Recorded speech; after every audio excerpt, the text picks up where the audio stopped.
If the Sith had an equivalent to a master's degree, Darth Bane would have a doctorate of the Sith discipline. He spent countless hours studying the Sith texts, despite the general lack of interest from the rest of his colleagues. He had an extreme desire to excel and perfect his knowledge of the Sith teachings, which led him to become one of the most powerful and intelligent Force users of his time. He even went as far as to search for texts outside of the Sith Academy, discovering an old Sith holocron from Darth Revan, which would inspire him to create the Rule of Two. But his studies did not stop in the archives.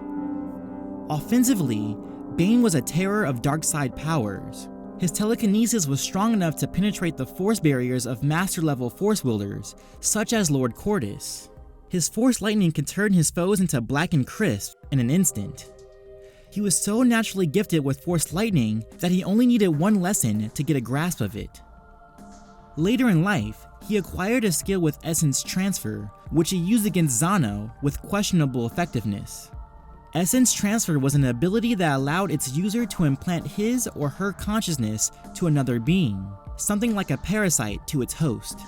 It is debatable how successful Bane's essence transfer was against Zana, but I believe he at least partially transferred his consciousness to her.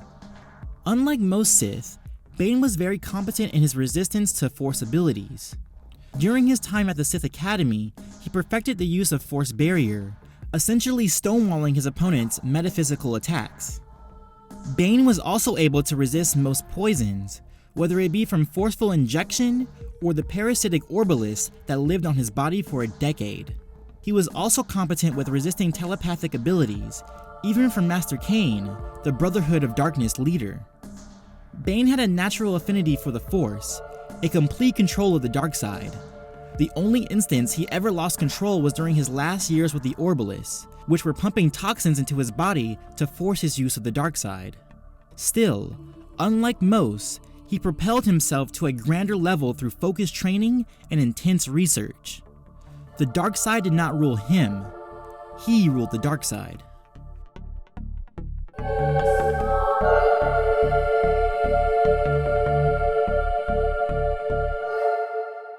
Yoda and Bane both held an astounding trust for the light and dark side of the Force.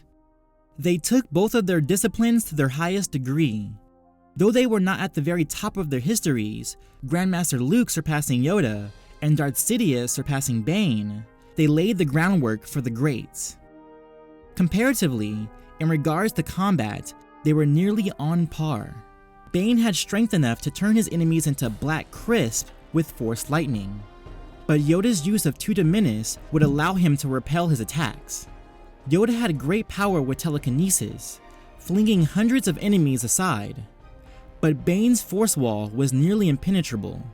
While Bane could make use of essence transfer, I do not think he could penetrate Yoda, especially when he had difficulty penetrating Zana. Plus, Yoda has already shown an ability to resist Bane's spirit in the Clone Wars. Likewise, I think it's unlikely for Yoda to imprint himself into Bane's mind. With all that being said, it would seem that these two combatants were completely equal in their abilities, but I feel there is a slight edge that goes to one of them based on their accolades. Simply put, Bane was the start of the Rule of Two era, Darth Sidious was the culmination. As most of you already know from my previous video, I believe Sidious would take the cake against Bane's Force abilities. By that logic, Yoda would get the edge. Yoda was Sidious's exact equal in the light. When they engaged in direct combat through the Force, neither could break the other. But if Yoda and Bane were to engage in a similar fashion, I think Yoda would come out on top. On that account, Yoda gets the slight edge for his Force abilities.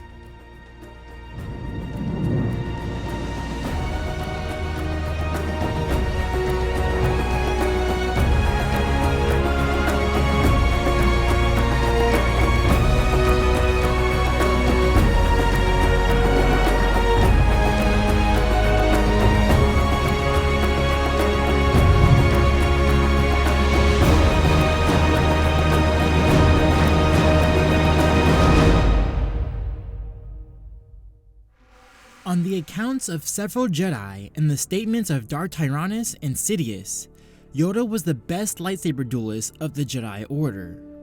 The only other individuals that could fight at his level were Mace Windu, Count Dooku, and of course Darth Sidious. Even so, Yoda outfought both Mace and Dooku, who were a tier below him. Yoda's only true challenger was in Darth Sidious. The Jedi Master carried a green Shoto lightsaber, optimized for his height and reach. The Shoto lightsaber was the same as any other, the main difference being in its short length. While Yoda was a master of each lightsaber form, including the vicious Juyo, his preference lied with Ataru. Ataru was the fourth form of lightsaber combat, emphasizing the use of one's whole body. It was easily the most taxing of the lightsaber forms as it required high levels of physical endurance. As Mace Windu would say of Yoda, his use of the form was an answer to the limitations of reach and mobility imposed by his stature. But Yoda didn't use the form just out of necessity. He took it to its most elevated level, the pinnacle of its potential. While I agree with Jinsurai's assessment of Ataru, in that one should only use it sparingly, I believe Yoda is the exception to the rule, using his Shoto for blinding fast strikes. In actuality, we have only seen Yoda fight two individuals in lethal combat, Count Dooku and Darth Sidious, though in practice, several sources have put him above Mace Windu, Plo Koon, Diba Balaba, Saesee Tiin, and others. His principal motive in a fight was to overwhelm or outmaneuver. Though he was usually displayed as a passive and tranquil Jedi, he often went on an extreme offense, overwhelming Count Dooku twice through superior speed. He could fight in a similar fashion against Sidious, and if we take the junior novelization of Revenge of the Sith into account, Yoda is even displayed disarming Sidious of his lightsaber. This would even make sense in the context of the movie. When we come back to Yoda and Sidious's fight, Sidious no longer has his lightsaber, but Yoda does, indicating some sort of deleted material. In Yoda's defense, he evaded with deft parries and subtle dodges. I think the best representation of this comes from Yoda's showing in the Attack of the Clones novelization, which reads, Yoda didn't step back or to the side, yet his subtle dodges and precision parries kept Dooku's blade slashing and stabbing harmlessly wide. It went on for many moments, but eventually Dooku's flurry began to slow, and the Count, recognizing the futility of this attempt to overwhelm, stepped back fast. Not fast enough. With a sudden burst of sheer power, Master Yoda flew forward, his blade working so mightily that its residual glow outshone even those of both of Anakin's lightsabers when he was at the peak of his dance. Yoda's skill with defense did not stop with simple evasion. He was also capable of engaging in strength-based saber locks, showcasing the brawn of a much younger person. Simply put, Yoda was the true badass of lightsaber combat.